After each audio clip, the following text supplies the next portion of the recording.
It's all fresh roe. My son brought me. Salmon roe. Salmon caviar.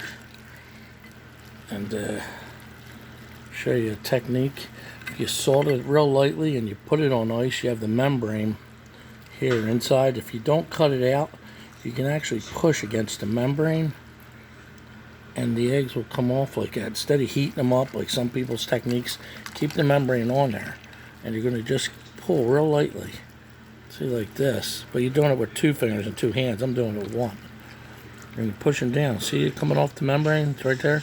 If you don't rip the membrane and you keep it there and you take the egg right off. There's the first part of it right there. Look. That's with 1 hand. Bam, bam. And you see the eggs floating in there.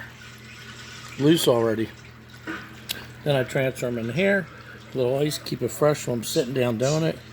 And the eggs are out. And then afterwards you can get most of the membrane off the smaller pieces. But it just seems to be a lot easier. Light salt them first. Rinse them with bottled water. No, I don't use any sink water. Bacteria. I use sea salt on them. I take all the sea salt back off much as I could get. And then I let them set for about 10 minutes. Then I put some ice in there on the membrane, you know, put the membrane under it in the beginning. And it gets a little colder and it's firm as the eggs are going to be. They are. I don't want to put them on the hot water like the Indians do, the Aleutians and the Eskimos, because it actually cooks them a little bit. I'd rather do that process afterwards. But anyway, if you hold them up like that and you start getting them off of there, the membrane, they'll come right off. See them? That's all the membrane. I try to go around the clots. But, oh, here you go. One-handed.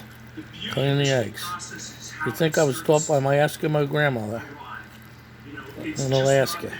But it's pretty simple.